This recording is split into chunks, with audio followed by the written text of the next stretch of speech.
friends, this is Abhishek, faculty of economics eight वैस ICS। Friends, इस series में last year के जो पेपर्स सिविल सर्विसेज में आए हुए हैं उन लास्ट ईयर के पेपर्स को हम लोग आपके साथ डिस्कस में ला रहे हैं और हर एक सब्जेक्ट का जो भी एक्सपर्ट है वो आपके साथ उन पेपर्स का डिस्कशन करेगा, जिससे कि आपको यूपीएससी का ट्रेंड और यूपीएससी का जो लेवल है वो आपको पता चल सके और आप अपने प्रीलिम्स में इजीली उसको क्वालिफाई कर सकें।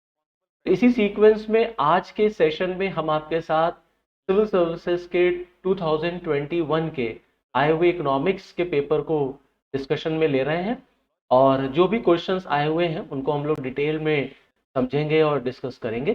चलिए फिर शुरू करते हैं हम लोग सिविल सर्विसेज 2021 के इकोनॉमिक्स के क्वेश्चंस के साथ। तो पहला क्वेश्चन हम लोग देखते हैं। तो the first question was like that, consider the following statement. The Governor of Reserve Bank of India is appointed by the central government. Second option, certain provisions in the Constitution of India give the central government the right to issue direction to the RBI in public interest. And third, the Governor of the RBI draws his power from the RBI Act. ठीक, तो ये जो question आया है, जैसा कि आपको पता चल रहा होगा कि ये क्वेश्चन बेसिकली एग्जामिनर ने, कमीशन ने रिजर्व बैंक ऑफ इंडिया के टॉपिक से पूछा है। अब इसको हम लोग एक एक करके समझते हैं। देखिए, पहला ऑप्शन कह रहा है the governor of RBI is appointed by the central government. Okay, तो रिजर्व बैंक ऑफ इंडिया का जो हेड होता है, जैसा कि आपको पता होगा कि रिजर्व बैंक ऑफ इंडिया के हेड को गवर्नर ऑफ आरबीआई कहा जाता है। No this governor is not like the governor of any state. जैसे कि भारत में पॉलिटिकली अगर आप देखेंगे तो स्टेट गवर्नमेंट में भी एक गवर्नर होता है, जिसको हम लोग हिंदी में राज्यपाल कहते हैं। यहाँ जो ये गवर्नर है, रिजर्व बैंक ऑफ इंडिया का governor, this is not any political entity. ये कोई पॉलिटिकल पर्सन नहीं होता। और as per the constitution of India, state का जो गवर्नर होता है, this governor is appointed by the president of India. और जो आरबीआई का गवर्नर होता है, ये गवर्नर की नियुक्ति भारत सरकार करती है, सेंट्रल गवर्नमेंट करती है, not bye the president of India. तो जो पहला ऑप्शन है that the governor of reserve Bank of India is appointed by the central government, ये अपने आप में सही है। दूसरा ऑप्शन देखते हैं, certain provisions in the constitution of India gives the central government the right to issue directions to the RBI in public interest। Okay, देखिए एक चीज आपको हम बताएं, रिजर्व बैंक ऑफ इंडिया एक ऑटोनॉमस बॉडी है, नो डाउट अबाउट दैट, लेकिन भारत सरकार अगर चाहे तो रिजर्व बैंक ऑफ इंडिया को कुछ डायरेक्शंस इशू कर सकती है। यहां तक तो ये स्टेटमेंट सही है, जो ये सेकंड वाले स्टेटमेंट में लिखा है that the central government has the right to issue direction to the RBI in public interest, यहां तक तो सही है, but not as per the constitution of India. जो केंद्र सरकार रिजर्व बैंक ऑफ इंडिया को डायरेक्शन इशू करती है, not as per the constitution of India. RBI का जो, रिजर्व बैंक ऑफ इंडिया का जो एक्ट है, उसका जो सेक्शन 7 है, आरबीआई एक्ट सेक्शन 7, ये सेक्शन 7 भारत सरकार को ये राइट देता है कि गवर्नमेंट ऑफ इंडिया अगर चाहे तो रिजर्व बैंक ऑफ इंडिया को कोई डायरेक्शन वगैरह इशू कर सकती है, but not as per the constitution of India. संविधान का कोई भी प्रावधान भारत सरकार को इस बात की अनुमति नहीं देता। तो ये जो सेकेंड वाला ऑप्शन है, ये अपने आप में गलत हो जाता है। थर्ड वाला, the governor of the RBI draws his power from the RBI act, ये भी अपने आप में सही है कि जो गवर्नर होता है आरबीआई का, उसको जो भी शक्तियां मिलती हैं वो आरबीआई एक्ट से ही मिलती हैं, ये अपने आप में सही है। तो आप देखेंगे कि सेकंड ऑप्शन जब आपने एलिमिनेट कर दिया, गलत हो गया, तो ऑटोमेटिकली आपका ये स्टेटमेंट नहीं होगा, ये स्टेटमेंट भी नहीं होगा, ये स्टेटमेंट भी नहीं होगा, and the right answer is your 1 and 3। तो यहाँ पर जो करेक्ट आंसर है वो सी ऑप्शन है, दैट इज 1 and 3। तो बहुत ही सिंपल सा एक क्वेश्चन था, रिजर्व बैंक ऑफ इंडिया की तरफ से था, रिजर्व बैंक ऑफ इंडिया के बेसिस पे था ये क्वेश्चन। बस एग्जामिनर ने थोड़ा सा कंफ्यूज करने की कोशिश की थी कॉन्स्टिट्यूशन ऑफ इंडिया टर्म को यूज करके सेकेंड ऑप्शन में। क्लियर यहाँ तक? तो I hope first statement, first question आपको क्लियर हो गया होगा इसका आंसर। चलिए moving to the next question, आगे बढ़ते हैं हम लोग और नेक्स्ट क्वेश्चन पे आते हैं।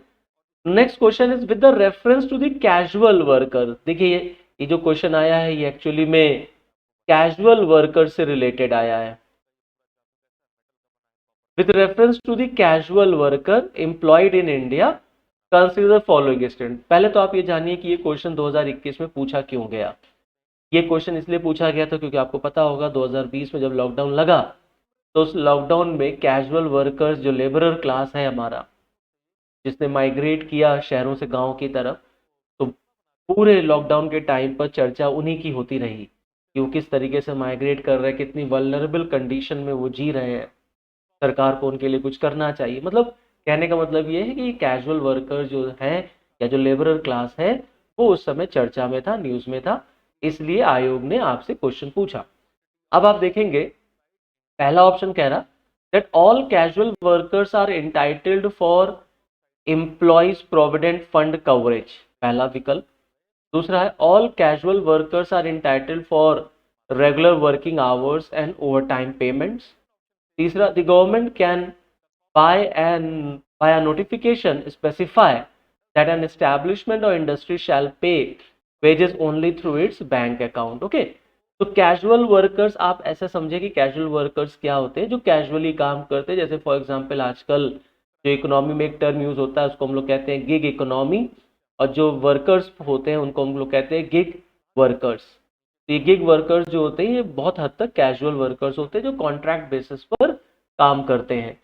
अब उनके लिए भी सुप्रीम कोर्ट का जजमेंट आया था कि जो गवर्नमेंट की सिक्योरिटी पॉलिसीज होती हैं, जो गवर्नमेंट की सोशल सिक्योरिटी पॉलिसीज हैं, वो इन पर भी अप्लाई होनी चाहिए। मींस हमें इनके भी फ्यूचर के बारे में सोचना चाहिए। जैसे एक गवर्नमेंट एम्प्लॉय को पेंशन मिलती है या एक गवर्नमेंट एम्प्लॉय को आफ्टर रिटायरमेंट ग्रेचुटी वगैरह या पीएफ वगैरह मिलता है, ऐसे ही कुछ हद तक सरकार की योजनाओं का लाभ कैजुअल वर्कर्स को भी होना चाहिए।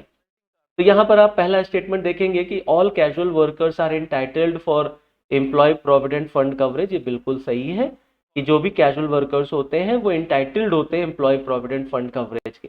अब उनको मिलना ना मिलना दैट्स अ डिफरेंट थिंग, लेकिन कैजुअल वर्कर्स जो होंगे वो भी एम्प्लॉय प्रोविडेंट फंड के कवरेज में आते हैं। All casual workers are entitled for regular working hours and overtime payment. ये भी सही है कि जो कैजुअल वर्कर्स होते हैं वो एंटाइटल्ड होते हैं फॉर रेगुलर वर्किंग आवर, कि आप उनसे एक स्पेसिफाइड एक पर्टिकुलर टाइम पीरियड पे ही काम कराएंगे, और अगर आप उसके ऊपर जा रहे हैं, बियॉन्ड दैट पीरियड जा रहे हैं, देन यू हैव टू पे ओवर टाइम पेमेंट, उनको भी आपको ओवर टाइम देना पड़ेगा। तो ये भी स्टेटमेंट सही है। The government can by a notification specify that an establishment or industry shall pay wage only through its bank account। ये भी सही है। भारत सरकार ने, गवर्नमेंट ऑफ इंडिया ने एक नोटिफिकेशन के थ्रू जो है इस्टेब्लिशमेंट्स को और इंडस्ट्रीज को ये कहा भी है कि आप जो भी कैजुअल वर्कर्स का वेज है या सैलरी है जो भी आप दे रहे हैं उसको, वो आप थ्रू बैंक अकाउंट देंगे। तो यहाँ पर आप देखेंगे तो तीनों स्टेटमेंट आपको सही मिलेंगे, 1, 2 and 3 all 3 are correct. Okay, तो आई होप दिस स्टेटमेंट और this question is clear to all of you. चलिए आगे बढ़ते हैं, नेक्स्ट क्वेश्चन देखते हैं। The next question is which among the following steps is likely to be taken at the time of economic recession। मंदी के दौरान सरकार इनमें से कौन सा कदम लेती है? पहला, cut in the tax rate accompanied by increase in interest rate, increase in expenditure on public projects, increase in tax rate accompanied by reduction in interest rate and reduction of expenditure on public project। ठीक, तो जानने की कोशिश करते हैं ये question क्यों पूछा गया। ये क्वेश्चन भी 2020 के ही बैकग्राउंड में पूछा गया कि जिस तरीके से 2020 में हमारी जीडीपी नेगेटिव में गई, डाउनफॉल शो हुआ और मंदी का के हालात या मंदी जैसे स्थितियां हमारे देश में पैदा हो गई, तो उस दौरान जो कुछ भी हुआ उसी से रिलेटेड ये क्वेश्चन आपसे पूछा गया। तो आपने देखा होगा जब 2020 में लॉकडाउन लगा तो गवर्नमेंट ऑफ इंडिया ने आत्मनिर्भर जो पॉलिसी है, आत्मनिर्भर भारत या आत्मनिर्भर पैकेज जो गवर्नमेंट लेकर के आई नियर अबाउट 20 लाख करोड़ का, उसी से रिलेटेड कुछ मिलता जुलता ये क्वेश्चन है यहाँ पर। तो आप देखेंगे एग्जामिनर आपसे पूछ रहा है कि इकोनॉमिक रिसेशन के दौरान इनमें से कौन सा कदम सरकारें अक्सर उठाती हैं, सरकार को उठाना चाहिए। पहला कह रहे हैं cut in tax rate accompanied by increase in interest rate. ठीक, फिर है increase in expenditure on public project, C है increase in tax rate accompanied by reduction of interest rate, और डी है reduction of expenditure on public project. पहले तो हम लोग ये समझने की कोशिश करते हैं कि मंदी क्या होती है, रिसेशन क्या होता है। देखिए बहुत सिंपल है, रिसेशन का मतलब ये होता है ऐसी स्थिति होगी अर्थव्यवस्था में जब बाजार से तरलता जो होती है, मतलब जो पैसा होता है वो कहीं ना कहीं गायब होने लग जाता है, या आप ये कह लीजिए वो कम हो जाता है। तो जब बाजार में तरलता कम हो जाती है तो लोगों की जो डिमांड होती है वो कम हो जाती है। डिमांड कम हो जाने से उत्पादन दर जो होता है, प्रोडक्शन रेट जो होता है वो गिर जाता है। प्रोडक्शन रेट के गिरने से अनएम्प्लॉयमेंट बढ़ जाता है, मतलब जॉब्स वगैरह कम हो जाती है। इसी पूरे फेज को हम लोग रिसेशन कहते हैं। अब इस दौरान, रिसेशन के दौरान हम कैसे चीजों को सही करें, तो रिसेशन को दूर करने के लिए सरकारें बहुत सारे कदम उठाती हैं, जिसमें एक सबसे इंपॉर्टेंट होता है, या जिसका मोटिव होता है कि हम एनी हाउ बाजार में तरलता को बढ़ाएं। तरलता को बढ़ाएं जिससे कि लोगों की डिमांड बढ़े, लोगों की डिमांड जनरेट हो। तो इसके लिए आप लोगों को नौकरी देना शुरू कर सकते हैं, लोगों को आप जॉब्स क्रिएट कराइए, चाहे प्राइवेट सेक्टर में या गवर्नमेंट सेक्टर में। तो लोगों की इनकम होती है, जब लोगों की इनकम होगी तो लोगों की डिमांड होती है, डिमांड होगी तो प्रोडक्शन होता है, प्रोडक्शन होता है तो इकोनॉमी का साइकिल जो होता है वो फिर से रन करता है। अब ये तो हो गया कि रिसेशन के टाइम पर ये गवर्नमेंट का एक ऑब्जेक्टिव होगा, का एक रास्ता होता है, it's a path that government follows during recession. सरकारें और भी बहुत कुछ करती है, जैसे फॉर एग्जाम्पल हमें तरलता अगर बढ़ानी है, अब मान लीजिए हम नौकरियां नहीं जनरेट कर पा रहे, तो हम तरलता को कैसे बढ़ाएंगे? तो सरकार क्या करती है, टैक्स वगैरह में कटौती कर देती है। अब जब टैक्स वगैरह कम हो जाते हैं तो चीजों के दाम गिर जाएंगे, चीजों के दाम गिरते हैं तो ऑटोमेटिकली चीजों की डिमांड जो होती है वो बढ़ने लग जाती है। लेकिन आप ये देखिए कि यहाँ पर जो कह रहा है statement, cut in tax rate, सही है, कट इन टैक्स रेट बिल्कुल सही है, ये हो सकता है। लेकिन दूसरी तरफ कह रहा है accompanied by increase in interest rate. अगर ये इंक्रीज इन इंटरेस्ट रेट ना होता तो ये ऑप्शन सही हो सकता था, लेकिन cut in tax rate accompanied bye increase in interest rate तो ये गलत हो जाएगा। फिर कह रहे हैं increase in tax rate accompanied by the reduction in interest rate. तो देखिए टैक्स रेट इंक्रीज तो होगा ही नहीं, अगर मंदी है उस समय अगर आप टैक्स वगैरह बढ़ाने लग जाएंगे तो पब्लिक की परचेसिंग पावर फिर कम होने लग जाती है, तो इसलिए टैक्स रेट वगैरह तो इंक्रीज नहीं होने हैं। Reduction in expenditure on public project, ये भी नहीं। अगर सरकार पब्लिक प्रोजेक्ट पे अपना व्यय कम कर देगी, रोक देगी, तो ऑब्वियस सी बात है इकोनॉमिक साइकिल जो होगी वो आगे जनरेट नहीं होगी, और इकोनॉमिक साइकिल जो है वो कहीं ना कहीं रुक जाएगी, जिससे बेरोजगारी दर और बढ़ने लग जाएगी। तो ये डी ऑप्शन भी नहीं होगा, तो द राइट आंसर क्या होगा, बी। और इसी का मैंने आपको एग्जाम्पल दिया था, देखिए 2020 में जब लॉकडाउन लगा तो सरकार ने अपना खर्चा रोका नहीं। आत्मनिर्भर भारत अभियान के तहत सरकार ने 20 लाख करोड़ का पैकेज अनाउंस किया, फिस्कल स्टिमुलस दिया, जिससे कि हम अर्थव्यवस्था में आए मंदी के दौर को दूर कर सके। तो जब भी इकोनॉमिक रिसेशन होगा सरकार अपना व्यय बढ़ा देती है। ऐसा ही आपने देखा हो अगर तो 2008 में जब ग्लोबल रिसेशन आया था अमेरिका वगैरह की वजह से, तो उसका इम्पैक्ट इंडिया पर भी पड़ा। और उस समय डॉक्टर मनमोहन सिंह की सरकार थी, डॉक्टर मनमोहन सिंह साहब उस समय देश के प्राइम मिनिस्टर हुआ करते थे। उन्होंने भी उस समय अपने सरकार का जो व्यय है उसको रोका नहीं, उस समय भी सरकार ने अपने फिस्कल एक्सपेंडिचर को बढ़ाया था। तो जब भी रिसेशन आता है सरकारें अपना फिस्कल एक्सपेंडिचर बढ़ा देती हैं, उनको व्यय को बढ़ाना पड़ता है जिससे बाजार में पैसे का फ्लो बढ़े। अब पब्लिक प्रोजेक्ट पे जब आप पैसा बढ़ाते हैं, खर्च करते हैं, जैसे इंफ्रास्ट्रक्चर वगैरह पर, तो ऑटोमेटिकली इकोनॉमी के जो कोर सेक्टर्स होते हैं उनमें डिमांड जनरेट हो जाती है। जैसे सीमेंट में, अब सीमेंट में डिमांड जनरेट हो जाएगी, ठीक है, क्योंकि इंफ्रास्ट्रक्चर में आप पैसा लगा रहे हैं, हाईवेज बना रहे हैं, एक्सप्रेसवे बना रहे हैं, हॉस्पिटल्स बना रहे हैं, तो इससे लोगों को जॉब क्रिएट होने लग जाती है, नौकरियों के अवसर बढ़ने लग जाते हैं।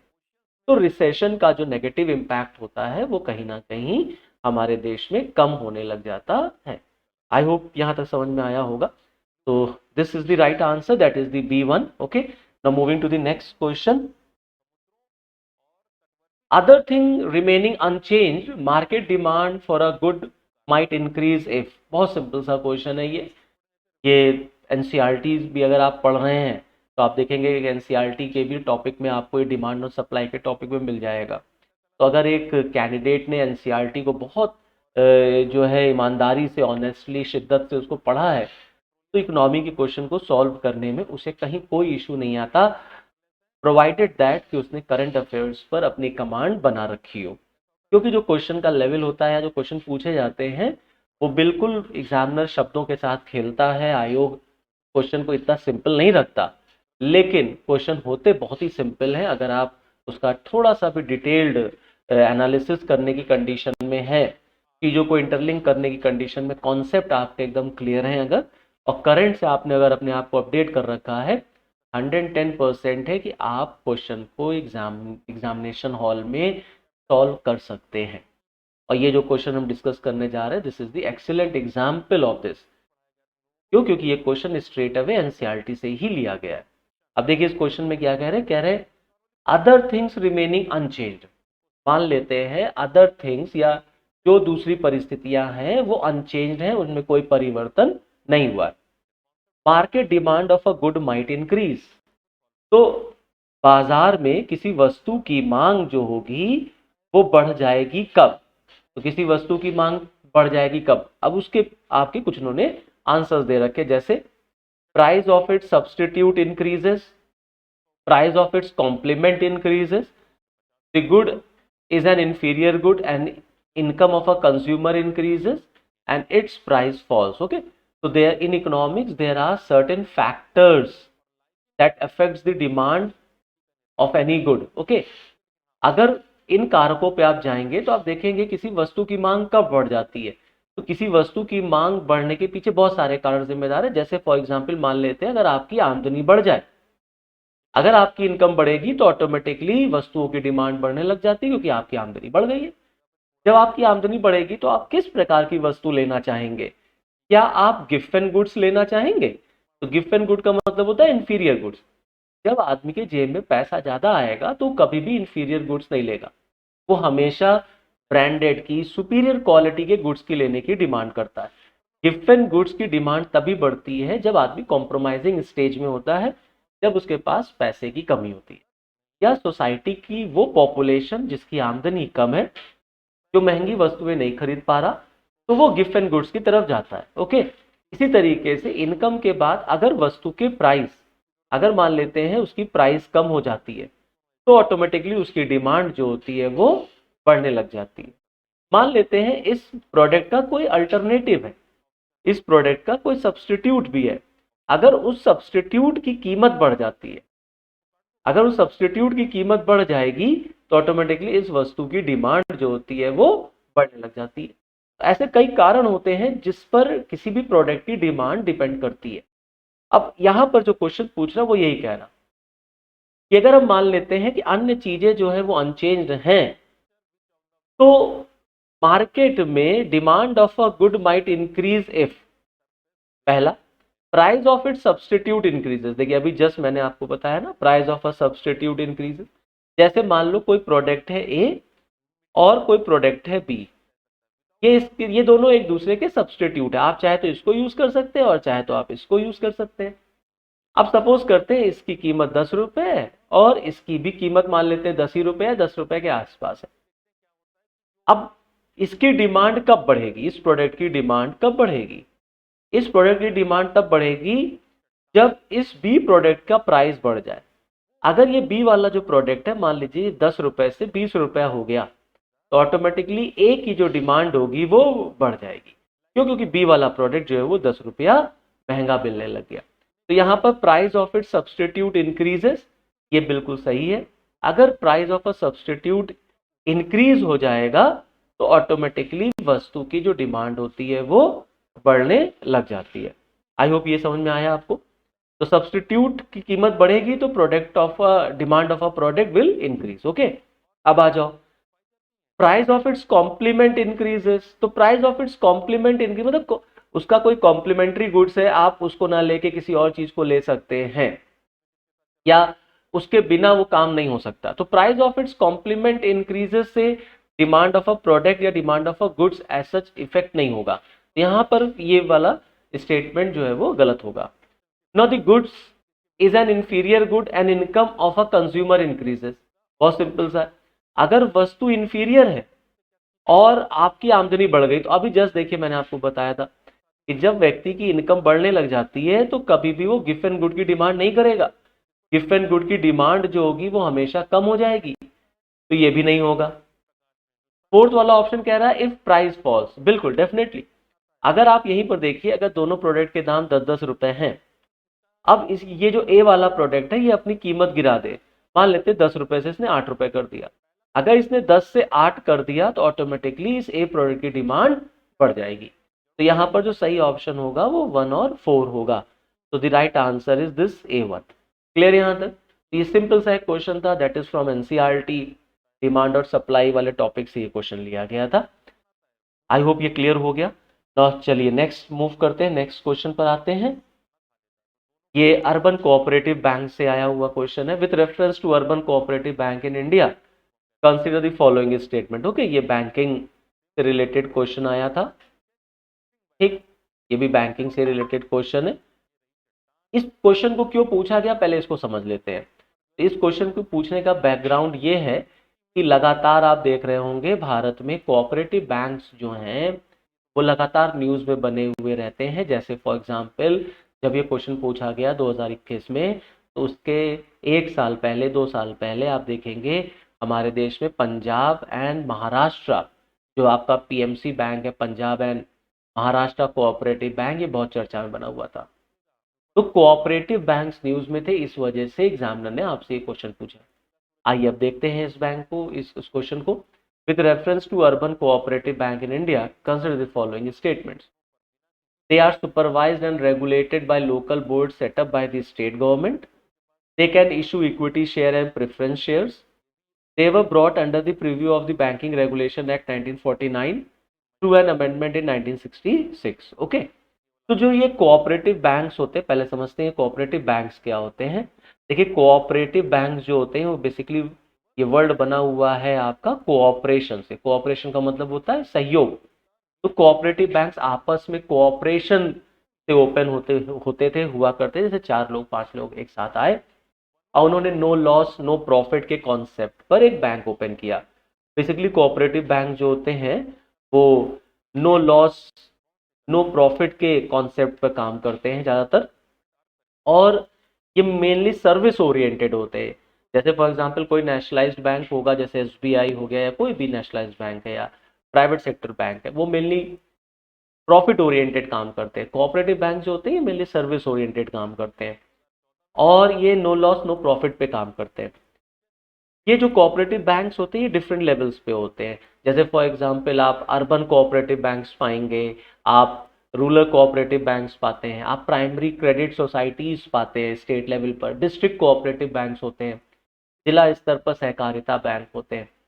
तो ये जो कोऑपरेटिव बैंक्स बनाए गए थे ये बेसिकली इनका मोटिव ये था कि दूर दराज एरिया में, छोटे एरिया में, गांव देहात के एरिया में, आउटस्कर्ट्स एरियाज में फाइनेंशियल ट्रांसमिशन को बढ़ाया जा सके, लोगों को बैंकिंग सुविधा दी जा सके। क्योंकि ये उस समय जब हमारे देश में बैंकों का डेवलपमेंट हो रहा था राइट आफ्टर इंडिपेंडेंस, तो बैंक जो है वो बहुत तेजी से एक्सपैंड नहीं हो पा रहे थे और जो नेशनलाइज्ड बैंक्स हुआ करते थे वो बड़े बड़े शहरों तक ही लिमिटेड थे। तो कोऑपरेटिव बैंक्स हो गए या रीजनल रूरल बैंक्स हो गए, क्षेत्रीय ग्रामीण बैंक हो गए, इनका कॉन्सेप्ट आया, इनको इस्टेब्लिश किया गया विथ स्मॉल स्केल और विथ स्मॉल कैपिटल। तो कोऑपरेटिव बैंक जो बनाए जाते हैं ये बेसिकली राज्य सरकार के अधीन आते हैं। जो भी कोऑपरेटिव बैंक होता है वो स्टेट गवर्नमेंट का जो कोऑपरेटिव सोसाइटी एक्ट होता है उसके तहत वो रजिस्टर्ड हो जाते हैं। तो cooperative banks are mainly governed by और they are registered under the particular और specific state cooperative society act. अगर मान लेते हैं वो 2 राज्यों के बीच में, जैसे Punjab and Maharashtra cooperative bank है, तो पंजाब और महाराष्ट्र कोऑपरेटिव बैंक जो होगा ये बेसिकली जो inter state cooperative society act होगा उसमें रजिस्टर्ड होता है, 2002 के एक्ट में रजिस्टर्ड होते हैं। इनको गवर्न करने का जो अधिकार है वो भी जो है आपका स्टेट गवर्नमेंट का होता है। अब यहाँ पर आप देखेंगे तो क्वेश्चन पूछ रहा that urban cooperative banks are supervised and regulated by the local board setup by the state government. State government word तो ठीक है, लेकिन जो ये लोकल बोर्ड लग गया, इससे ये स्टेटमेंट जो है ये अपने आप में गलत हो गया। तो पहला स्टेटमेंट यहाँ पर गलत है। अब अगर देखिए पहला स्टेटमेंट गलत है, ये आपको पता है अगर, तो आप बहुत इजीली इस क्वेश्चन का आंसर निकाल सकते हैं विथ मिनिमम टाइम, क्योंकि हमें एग्जामिनेशन में हर एक क्वेश्चन पर मिनिमम टाइम स्पेंड करना है, कम से कम समय में हम अपने क्वेश्चन को सॉल्व कर पाए।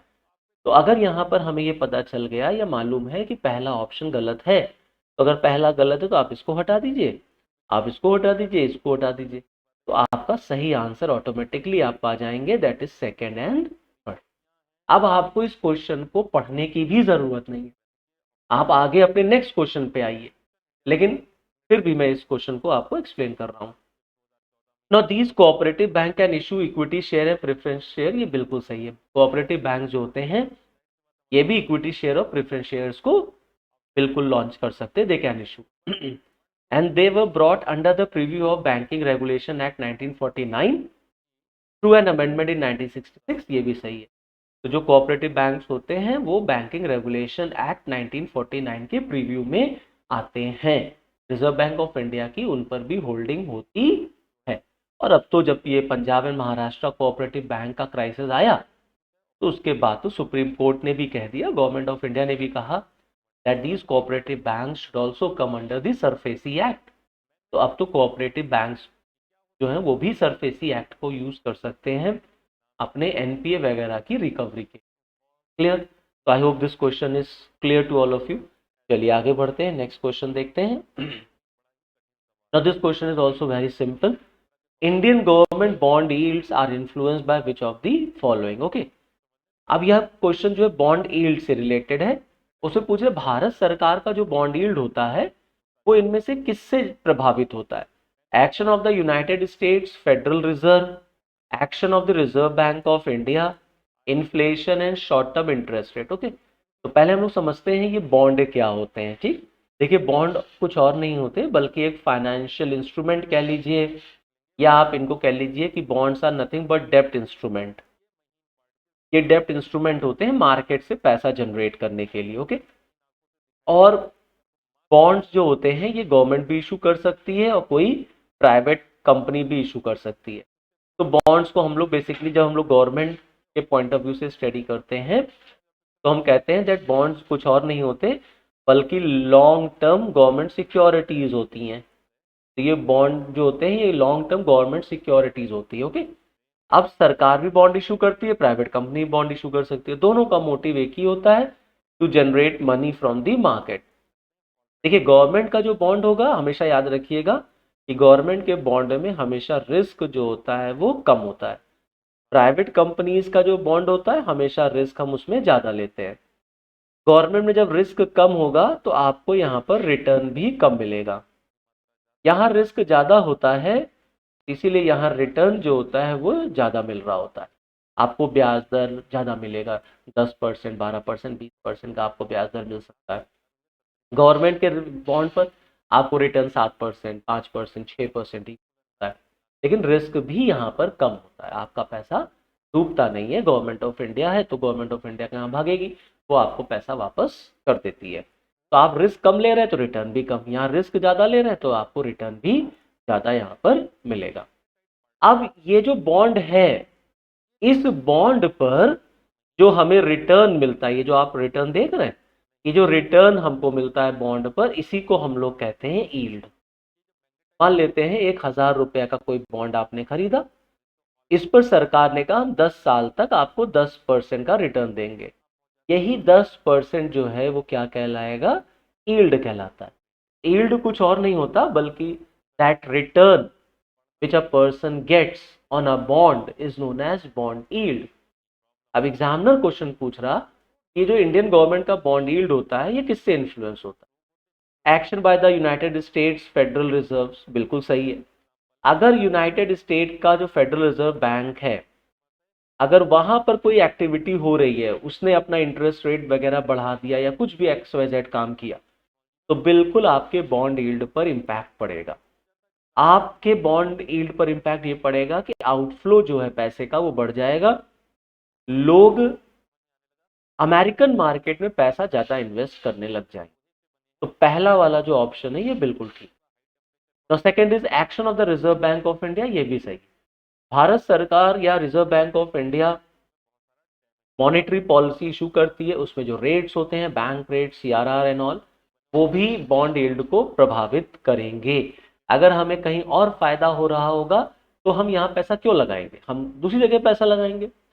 तो जो रिजर्व बैंक ऑफ इंडिया की मॉनेटरी पॉलिसी आती है वो भी बिल्कुल प्रभावित करेगी।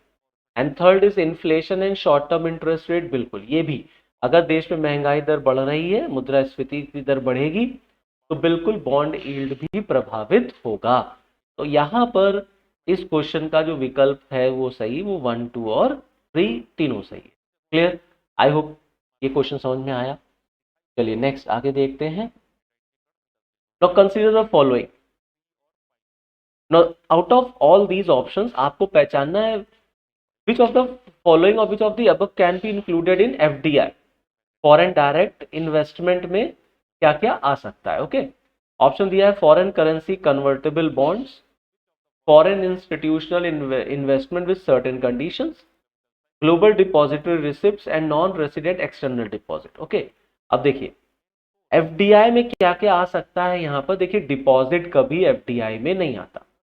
क्वेश्चन को सॉल्व करने का शॉर्ट ट्रिक आप सीखिए। देखिए अब ये क्वेश्चन आया, अब इस क्वेश्चन में हमें नहीं पता है क्या आएगा, लेकिन अब अगर हमने प्रिपरेशन कर रखी है ईमानदारी से, कायदे से, तो हम एलिमिनेशन राउंड जब लगाएंगे, इंटरलिंकिंग करना शुरू करते हैं, तो हम एक कंक्लूजन पे आएंगे और उस कंक्लूजन से हम ये पहचानेंगे, जानने की कोशिश करते हैं कि आप याद रखिएगा कि ये जो डिपॉजिट्स होते हैं, जो जमा होती है, ये एफडीआई में नहीं आती।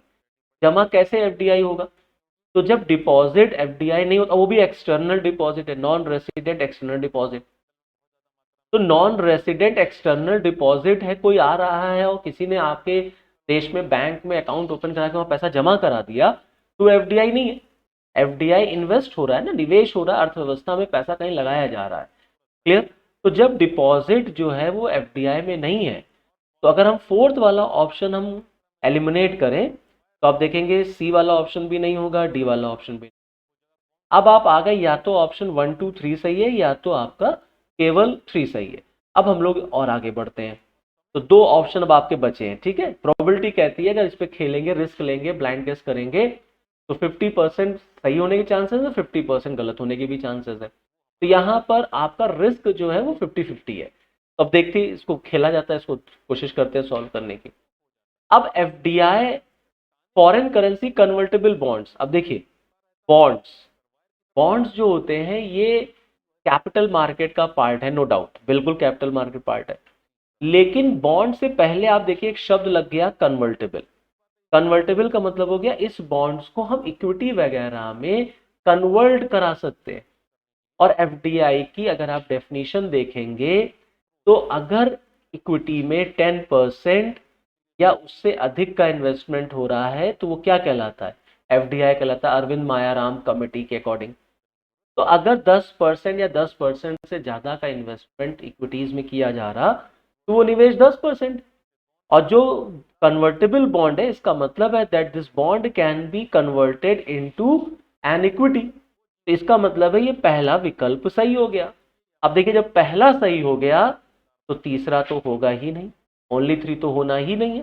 तो आपका सही आंसर क्या हो गया? 1, 2 एंड 3। तो the right answer is 1, 2 and. Clear यहाँ तक? आई होप समझ में आ गया। इस तरीके से आप एलिमिनेशन राउंड या थोड़ा सा अपना लॉजिक लगा करके मैक्सिमम क्वेश्चंस को मिनिमम टाइम में इजीली सॉल्व कर सकते, provided that you have prepared your subject और your syllabus thoroughly and honest. अगर ईमानदारी से और पूरी शिद्दत से आपने तैयारी की है, तो आप बिल्कुल अपने क्वेश्चन को सॉल्व करने की पोजीशन में। आई होप यहाँ तक क्लियर हुआ। चलिए नेक्स्ट बढ़ते हैं, आगे देखते हैं।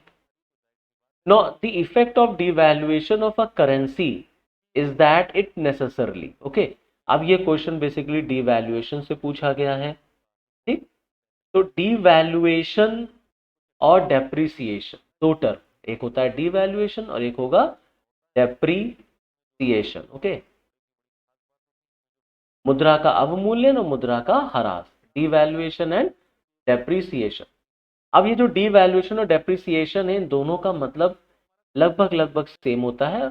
इनफैक्ट सेम ही होता है कि हम डॉलर के मुकाबले रुपए की वैल्यू को कम कर रहे हैं। ओके, बस डिफरेंस ये है कि डीवैल्यूएशन में गवर्नमेंट ऑफ इंडिया इन्वॉल्व होगी और डेप्रिसिएशन में मार्केट इन्वॉल्व होती है। क्लियर यहाँ? कि सरकार ने अगर रुपए की वैल्यू को डॉलर के मुकाबले कम किया है तो आप टर्म यूज करते हैं रूपी हैज बीन डीवैल्यूएटेड। और अगर मार्केट के फोर्सेस की वजह से डॉलर के मुकाबले रुपया कमजोर हो रहा तो आप कहेंगे रूपी हैज बीन डेप्रीशिएटेड। ओके, अब यहां पर क्वेश्चन पूछ रहा कि the effect of devaluation of a currency is that it necessarily, तो अगर आप देखिए डिवैल्यूएशन जब होगा तो it improves the competitiveness of the domestic export in the foreign market. बिल्कुल सही है। अगर अगर डिवैल्यूएशन हुआ है तो डिवैल्यूएशन से आपका जो एक्सपोर्ट होता है वो ऑटोमेटिकली इंक्रीज होने लग जाएगा, और जब डिवैल्यूएशन से एक्सपोर्ट इंक्रीज होगा तो ऑटोमेटिकली कॉम्पिटिटिवनेस जो होती है domestic market of domestic export in foreign market ये बढ़ जाती है। तो पहला ऑप्शन सही है। अब अगर एक ऑप्शन मिला है हमें तो हम देखते हैं क्या हम इस क्वेश्चन को एक ही ऑप्शन से सॉल्व कर सकते हैं। तो आप देखेंगे अगर पहला ऑप्शन सही है तो इसका मतलब है कि सी वाला और डी वाला नहीं होगा। अब या तो ऑप्शन जो है हमारा 1 होगा या ऑप्शन हमारा 1 एंड 2 होगा। ठीक है, ये वाला improves the competitiveness of the domestic export in the foreign market, ये तो बिल्कुल ठीक है। अब दूसरे पे आते हैं, it increases the foreign value of domestic currency. गलत, फॉरेन वैल्यू डोमेस्टिक करेंसी की बढ़ती नहीं है। It doesn't increases, it decreases. कि फॉरेन वैल्यू जो होगी डोमेस्टिक करेंसी की वो कम हो जाती है, रिड्यूस हो जाएगी, इंक्रीज नहीं होती। तो सेकंड वाला ऑप्शन गलत हो गया। अब सेकंड गलत हो गया तो ऑटोमेटिकली ये भी गलत हो गया। तो आपका आंसर क्या निकल के आ गया? आपका आंसर ए निकल के आ गया, that it improves the competitiveness of domestic export in foreign market. No improves the trade balance, ये भी बहुत हद तक सही ऑप्शन नहीं है, क्योंकि ट्रेड बैलेंस का मतलब हो गया when export is equal to import. अब देखिए जब आप रुपए को डिवैल्यूएट करते हैं या डेप्रिशिएट होगा तो आपका जो वॉल्यूम ऑफ एक्सपोर्ट होता है वो बढ़ता है, और वॉल्यूम ऑफ इंपोर्ट जो होता है वो कॉस्टली हो जाता है, मतलब कहीं ना कहीं इंपोर्ट कम हो जाएगा। अब जब इंपोर्ट कम हो रहा है तो ट्रेड बैलेंस कैसे हो पाएगा? तो इसलिए इसका आंसर ऑप्शन ये भी गलत होगा। तो इस क्वेश्चन का जो सही ऑप्शन है that is the first option, that it improves the competitiveness of domestic export in foreign market. तो आप ये रियलाइज कर पा रहे होंगे कि आयोग जो क्वेश्चन पूछ रहा है, आप देखिए उस क्वेश्चन, वो क्वेश्चन बहुत लेवल पर जाके टफनेस नहीं है उसमें कि बहुत टफ प्रश्न। बस ये है कि अगर आपने सब्जेक्ट को, चैप्टर्स को, टॉपिक्स को बहुत ही ऑनेस्टली पढ़ा है, रिवाइज किया है, समझा है, कॉन्सेप्ट एकदम क्लियर है, चीज़ों को आपको जोड़ना आ रहा है कि अच्छा ऐसे होता है तो ऐसे है, इसका रिलेशन उससे, तो ऑटोमेटिकली आप अपने क्वेश्चंस को सॉल्व करने की पोजीशन में होंगे। और NCERT, NCERT should be your base. एक बार एनसीईआरटी को आप ज़रूर पढ़ें अपने एग्जाम से पहले, क्योंकि एनसीईआरटी से straight away question, direct question वहीं के कॉन्सेप्ट से उठाए हुए एग्जामिनर ने आपसे पूछे। ठीक, चलिए आगे बढ़ते हैं। Now, which one of the following effects of creation of black money in India has been the main cause of worry to the government of India? कोई रॉकेट साइंस नहीं है इस क्वेश्चन को सॉल्व करने, बहुत सिंपल सा question है। Question ये कह रहा है, कमीशन ये आपसे पूछ रहा है कि अगर ब्लैक मनी, काला धन जिसे हम कहते हैं, creation of black money in India has been the main cause of worry to the government of India. अगर भारत में काला धन का क्रिएशन हो रहा है, बढ़ रहा है, तो इससे सरकार को टेंशन क्या होने लग जाती है? सरकार के लिए ये इतना चिंता का कारण क्यों है? पहला option, diversion of resources to the purchase of real estate and investment in luxury housing, investment in unproductive activities and purchase of precious stones, jewelries and goods, etc. Large donation to political parties and growth of regionalism, loss of revenue to the state exchequer due to tax evasion। ठीक, अब आप देखेंगे कि black money के creation के बढ़ने से जो भी ऑप्शंस है, ये सारे कारण कहीं ना कहीं डायरेक्टली और indirectly creation of black money से रिलेटेड हैं। काला धन का इस्तेमाल पॉलिटिकल पार्टीज को लार्ज डोनेशन में भी किया जाता है, जिससे क्षेत्रवाद बढ़ता है। प्रॉपर्टीज वगैरह में, रियल एस्टेट वगैरह में उनका इन्वेस्टमेंट होने लग जाता है, बिल्कुल सही है। लेकिन out of all these 4 options अब आपको सेलेक्ट करना है कौन इसमें से बिल्कुल सटीक आंसर होगा, मोस्ट अप्रोप्रिएट आंसर। तो जो मोस्ट अप्रोप्रिएट आंसर है वो ये डी वाला है, that is loss of revenue to the state exchequer due to tax evasion. तो काला धन क्रिएट क्यों हो रहा? क्योंकि लोग अपने टैक्स की चोरी कर रहे हैं। इसका मतलब है कि हमारे देश में टैक्स इवेजन बढ़ रहा। जो लोगों को टैक्स सरकार को देना चाहिए वो टैक्स सरकार को नहीं जा रहा। तो टैक्स इवेजन देश में बढ़ रहा है। जब टैक्स इवेजन बढ़ेगा तो ब्लैक मनी बढ़ेगा, जिससे नुकसान किसको होता है? गवर्नमेंट को होगा, गवर्नमेंट के एक्सचेकर को होता है, मतलब सरकार के पास पैसा कम आएगा। तो यहाँ पर जो मोस्ट अप्रोप्रिएट आंसर है वो आपका डी वाला ऑप्शन सही। क्लियर? चलिए आगे बढ़ते हैं। Next, which one of the following is likely to be most inflationary in its effect? ये भी बहुत सिंपल सा क्वेश्चन है, इन्फ्लेशन टॉपिक से रिलेटेड है ये क्वेश्चन। कह रहे हैं इनमें से कौन ऐसा है जिसमें इन्फ्लेशनरी इफेक्ट ज्यादा होता है, मतलब वो इन्फ्लेशन को बढ़ा सकता है। जैसे रीपेमेंट ऑफ पब्लिक डेप्ट। रीपेमेंट ऑफ पब्लिक डेप्ट का मतलब है अगर सरकार के ऊपर कोई उधारी है, पब्लिक डेप्ट का मतलब हो गया सरकार के ऊपर अगर कोई उधारी है तो सरकार उसको रीपे कर दे, तो रीपे कर दे। सरकार ने कोई उधारी ले रखा था, सार्वजनिक ऋण था सरकार के ऊपर, उसको गवर्नमेंट ने रीपे कर दिया, तो रीपे कर दिया, उससे इन्फ्लेशन कैसे बढ़े? उसमें इन्फ्लेशनरी इफेक्ट एज सच नहीं होगा। तो यहाँ पर पहला वाला ऑप्शन गलत हो गया। Borrowing from the public to finance a budget deficit. अगर सरकार को घाटा हो रहा है, बजट में घाटा है, और इस घाटे को पूरा करने के लिए सरकार ने जनता से उधार ले लिया, पब्लिक से उधार ले लिया, बॉन्ड वगैरह इशू कर दिए, पब्लिक से मार्केट से पैसा ले लिया, तो उसमें भी इन्फ्लेशनरी इफेक्ट नहीं होगा कि उससे भी देश में महंगाई बढ़ सकती है। Borrowing from the banks to finance a budget deficit, इससे भी नहीं है कि अगर सरकार ने अपने घाटे को पूरा करने के लिए बैंक से उधार ले लिया, लोन ले लिया ना। इन्फ्लेशन तो तब बढ़ेगा जब मार्केट में पैसा ज्यादा आएगा, बाजार में तरलता बढ़ रही है अगर। No creation of new money to finance a budget deficit, that's it, यही राइट आंसर है इसका। कि अगर सरकार अपने घाटे को पूरा करने के लिए डेफिसिट फाइनेंसिंग कर रही है, इकोनॉमिक्स में एक टर्म आता है, हम लोग पढ़ते हैं डेफिसिट फाइनेंसिंग। डेफिसिट फाइनेंसिंग में सरकार उधार ले सकती है और सरकार आरबीआई से कह सकती है कि आप नए नोट प्रिंट कर दीजिए। अगर क्रिएशन हो रहा है न्यू मनी का to finance the budgetary deficit, तब कहीं जाकर के बाजार में तरलता बढ़ती है, पैसे का भाव बढ़ेगा और इन्फ्लेशन बढ़ सकता है। तो यहां पर out of all 4 options the right answer is D1, कि इस D1 में इन्फ्लेशनरी इफेक्ट ज्यादा होगा। आई होप क्लियर हो गया यहां तक। Now next, the money multiplier in an economy increases with which one of the following. ये भी बहुत प्रैक्टिकल सा क्वेश्चन है, बहुत सिंपल सा क्वेश्चन है।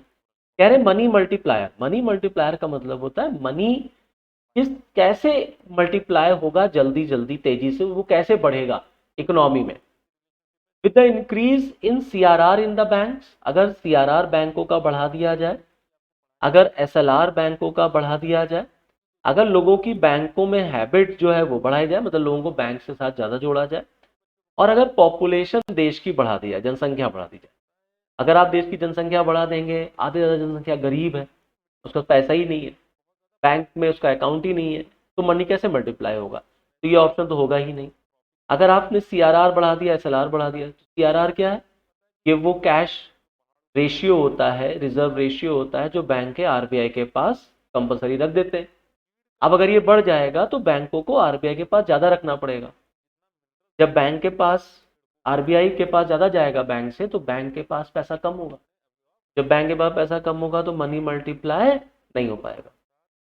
क्लियर? यहां तक मार्केट में पैसे का फ्लो रुक जाएगा।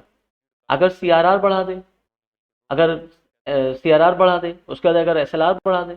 अब अगर एसएलआर बढ़ा तो एसएलआर स्टैट्यूटरी लिक्विडिटी रेशियो, वैधानिक तरलता अनुपात, जो बैंक अपने ही पास रखते हैं आइदर इन कैश, गोल्ड और government security.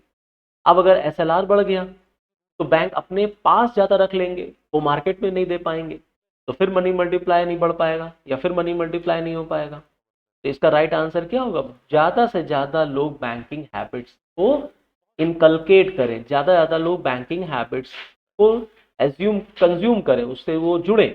Increase in banking habit of the people, जब बैंकिंग हैबिट्स लोगों में ज़्यादा आएंगी तो ऑटोमेटिकली मनी मल्टीप्लाई बढ़ जाएगा। क्लियर यहाँ तक? चलिए आगे देखते हैं next. With reference to Indian economy, demand pull inflation can be caused increased by which of the following? It is also very simple. Demand pull inflation. Not demand pull inflation पहले समझ लो। तो demand पुल inflation का मतलब क्या है? Demand का बढ़ जाना। अब डिमांड कैसे बढ़ेगी? जब आदमी के पास पैसा ज्यादा आएगा। पैसा कैसे ज्यादा आएगा? आपकी सैलरी वगैरह बढ़ा दी जाए, बैंक आपको लोन आसान कर दे, बैंक से आप ज़्यादा ज़्यादा लोन लेने लग जाए, भारत सरकार आपको कैश देने लग जाए, सरकार आपको फाइनेंशियली हेल्प करने लग जाए। अब इसी से रिलेटेड यहाँ पर ऑप्शन दिए हुए हैं। Expansionary policies, fiscal stimulus, inflation indexing wages, higher purchasing power, rising interest rate. ठीक, अब एक एक करके समझते हैं। देखो, डिमांड पुल इन्फ्लेशन कैसे बढ़ेगा? एक्सपेंशनरी पॉलिसी, आरबीआई की मॉनेटरी पॉलिसी होती है। Contractionist monetary policy, expansionist monetary policy. Expansionist monetary policy का मतलब होता है बाजार में तरलता को हमें बढ़ाना है। तरलता को बढ़ाने के लिए रिजर्व बैंक ऑफ इंडिया क्या करता है? मॉनेटरी पॉलिसी के रेट्स वगैरह को कट कर देगा। तो जब पैसा ज़्यादा आएगा तो ऑटोमेटिकली डिमांड जो होती है वो बढ़ने लग जाएगी। पब्लिक पास पैसा ज़्यादा आता है तो डिमांड पुल इन्फ्लेशन बढ़ेगा। तो आई थिंक ये आपका यहाँ पर पहला वाला ऑप्शन सही हो गया। अब जब देखो पहला सही है तो बी तो होगा नहीं। ठीक है, अब एक एक करके आप एलिमिनेट करना सीखिए। कैसे? एलिमिनेशन राउंड से हम अपने क्वेश्चन को सही करते हैं। तो पहला सही है, एक्सपेंशनरी पॉलिसी वाला। दूसरा है फिस्कल स्टिमुलस। तो फिस्कल स्टिमुलस का मतलब होता है सरकार की तरफ से कोई आपको वित्तीय सहायता वगैरह दी जा रही, जैसे प्रधानमंत्री किसान सम्मान निधि योजना की सरकार किसानों को 6,000 रुपये सालाना दे रही, या आत्मनिर्भर भारत अभियान के तहत सरकार ने कुछ दिया, या हेलीकॉप्टर मनी का यूज हुआ, या सरकार ने कोई टैक्स में आपको रिबेट दे दिया, छूट दे दिया। तो अगर सरकार की तरफ से कोई फिस्कल स्टिमुलस मिल रहा है तो आपके जेब में पैसा आ रहा है या बच रहा है तो ऑटोमेटिकली डिमांड पुल इन्फ्लेशन बढ़ेगा। तो यहाँ पर सेकेंड वाला ऑप्शन भी सही हो गया। अब सेकेंड वाला ऑप्शन सही हो गया तो या तो ए सही होगा, या तो सी सही होगा, या तो डी सही। ठीक, अब आ जाओ जरा हाई परचेजिंग पावर पर। देखो जस्ट अभी मैंने आपको बताया ना, अगर आपकी सैलरी बढ़ेगी तो डिमांड पुल इन्फ्लेशन बढ़ जाएगा। तो सैलरी के बढ़ने का मतलब है या सैलरी में इंक्रीमेंट है तो उसको हम क्या हाई परचेजिंग पावर नहीं कह सकते? Increase in salary is equal to high purchasing power. तो हाई परचेजिंग पावर हो गई, पैसे आपके पास खरीदने की क्षमता आ गई तो ऑटोमेटिकली डिमांड पुल इन्फ्लेशन आपका बढ़ जाएगा। तो यहाँ पर 4 भी सही हो जाएगा। अब देखो 1 3 1 2 और 4, तो 1 2 4 देखो कहीं मिल रहा है, 1 2 4 यहाँ पर आपका मिल रहा है। अब 1 2 4 यहाँ पर भी है, इसका मतलब है सी भी ऑप्शन नहीं होगा। अब या तो ए सही है या तो डी सही है। अब जरा हम लोग एक बार फिफ्थ वाले को देखते हैं, rising interest rate. Rising interest rate, अगर बैंक के ब्याज दर बढ़ा देती हैं तो लोन वगैरह महंगा हो जाएगा, क्योंकि आपकी ईएमआई वगैरह बढ़ जाएगी, तो लोग बैंक से लोन नहीं लेंगे। अब बैंक से लोन नहीं लेंगे तो लोगों के पास पैसा कम, परचेजिंग पावर कम, परचेजिंग पावर कम तो डिमांड पुल इन्फ्लेशन कम हो जाएगी। तो यहाँ पर फिफ्थ वाला ऑप्शन भी नहीं होगा। अब देखिए फिफ्थ वाला ऑप्शन नहीं है तो ये भी नहीं है। तो the right answer is 1 2 and, तो पहला सही है, एक्सपेंशनरी पॉलिसी सही है, फिस्कल स्टिमुलस और हाई परचेजिंग पावर। तो the right answer is this A. Okay, चलिए आगे बढ़ते हैं, नेक्स्ट देखते हैं question. With reference to India consider the following. Retail investors through demat account can invest in treasury bills and Government of India debt bond in primary market. The negotiated dealing system order matching is a government security trading platform of the Reserve Bank of India. And the Central Depository Services Limited is jointly promoted by Reserve Bank of India and Bombay Stock Exchange. ठीक, देखिए ये question इसलिए पूछा गया था क्योंकि हाल फिलहाल के दिनों में जो हमारी प्रेजेंट गवर्नमेंट है, मोदी साहब की सरकार है, वो बेसिकली रिटेल इन्वेस्टर्स को बहुत प्रमोट कर रही है to invest in share markets और इन बॉन्ड्स। तो रिटेल इन्वेस्टर्स कौन होते हैं? रिटेल इन्वेस्टर वो होते हैं जो प्रोफेशनल्स नहीं होते, नॉन प्रोफेशनल इन्वेस्टर्स। तो सरकार रिटेल इन्वेस्टर्स को प्रमोट कर रही है कि आप ज़्यादा से ज़्यादा बॉन्ड्स में, ट्रेजरी बिल्स में, शेयर मार्केट, कैपिटल मार्केट में इन्वेस्ट करें। क्योंकि ये बहुत न्यूज़ में था इसीलिए आपसे ये क्वेश्चन पूछा गया। Retail investors through Demat account can invest in treasury bills and Government of India debt bond in primary market. सही है, बिल्कुल ठीक है। ठीक, प्राइमरी मार्केट शेयर मार्केट से रिलेटेड है कि अगर हम कहें मार्केट, कैपिटल मार्केट, तो कैपिटल मार्केट के दो पार्ट होंगे, एक होता है प्राइमरी मार्केट और एक होती है आपकी सेकेंडरी मार्केट। ओके, तो retail investors through demat account, बिना डीमैट अकाउंट में कैपिटल मार्केट में ट्रांजैक्शन नहीं होता। तो retail investors through demat account can invest in treasury bill and government of India डेब्ट बॉन्ड प्राइमरी मार्केट, सही है। The negotiated dealing system order matching is a government security trading platform of Reserve Bank of India. So the negotiated dealing system order matching is a government security trading platform of Reserve Bank of India, ये भी ठीक है। The Central Depository Services Limited is jointly promoted by RBI and Bombay Stock Exchange, ये गलत है, ठीक है, it's not jointly promoted by Reserve Bank of India. Okay, so the right answer is 1 and 2. तो यहाँ पर बी वाला option सही है, पहला और दूसरा। ओके, चलिए आगे देखते हैं next question. With reference to water credit consider the following statement. It puts micro finance tool to work in water and sanitation sector. It's a global initiative launched under the aegis of the world health organization and world bank. It aims to enable the poor people to meet their water needs without depending on subsidies. Okay, तो water credit एक micro finance tool है to work in water and sanitation sector, ये सही है, ठीक है। Water credit जो है वो बेसिकली एक एनजीओ water.org, उसका ये एक इनिशिएटिव है जिसमें it puts micro finance tool to work in water and sanitation sector, ये ठीक है। And it aims to enable the poor people to meet their water needs, ठीक है। पानी की जो रिक्वायरमेंट है, पानी की जो नीड है, उसको फुलफिल करने के लिए ये एक ऑर्गेनाइजेशन, ये एक एनजीओ है जो वाटर क्रेडिट जैसी सर्विस देती है। तो it is not the initiative of WHO and world bank. Okay, तो सेकेंड वाला ऑप्शन जो है ये गलत है।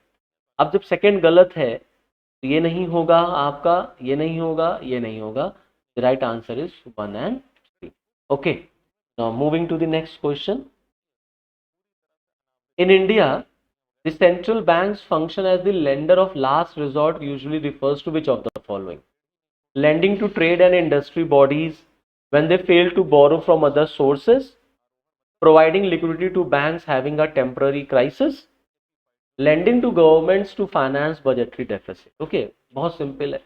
रिजर्व बैंक ऑफ इंडिया के बहुत सारे फंक्शंस होते हैं, आरबीआई के फंक्शंस एग्जाम के पॉइंट ऑफ व्यू से बहुत इंपॉर्टेंट भी हैं, जैसे for example RBI plays a very important role in evaluating monetary policy, analyzing monetary policy। तो जो हमारे देश में मौद्रिक नीति आती है वो बेसिकली आरबीआई के ही द्वारा लाई जाती है। RBI is known as banker to government of India. Okay, RBI is known as banker to bank. RBI regulates open market operation. RBI is custodian to forex. RBI represents government of India in IMF, और RBI is also known as lender of last resort। Okay, अब examiner ने question पूछा है lender of last resort का मतलब क्या होता है। तो लेंडर ऑफ लास्ट रिजॉर्ट का मतलब होता है providing liquidity to banks having a temporary crisis. एकदम स्ट्रेट अवे क्वेश्चन है, कोई बहुत इफ एंड बट्स नहीं है, कोई बहुत ज़्यादा कॉम्प्लिकेशन नहीं है इस क्वेश्चन को सॉल्व करने में। जैसे जितने भी फंक्शंस होते हैं, हर एक फंक्शन की कोई मीनिंग होती है। ओपन मार्केट ऑपरेशन का मतलब क्या है, फॉरेक्स क्या होता है, आईएमएफ में भारत सरकार का कैसे रिप्रेजेंटेशन करती है आरबीआई, मॉनेटरी पॉलिसी क्या है, what is the meaning of banker to government of India और बैंकर टू बैंक। इसी तरीके से what is the meaning of lender of last resort. तो लेंडर ऑफ लास्ट रिजॉर्ट का मतलब होता है कि जब कोई बैंक जिसके ऊपर टेम्पररी क्राइसिस आता है उसको आरबीआई के द्वारा लिक्विडिटी प्रोवाइड की जाती है। तो यहाँ पर सेकेंड वाला ऑप्शन आपका सही होगा। Clear? So I hope this question is clear to all of you. So all these were the questions from your last year paper, that is 2021. अब आगे के सेशन में हम लोग फिर एक बार आपसे मिलेंगे, 2020 के क्वेश्चंस को हम लोग डिस्कस करेंगे। 2020 के क्वेश्चंस पर हम लोग एक बार आपसे फिर मुलाकात करेंगे, उन आए हुए क्वेश्चंस का हम लोग एनालिसिस। ठीक, till then thank you and all the best.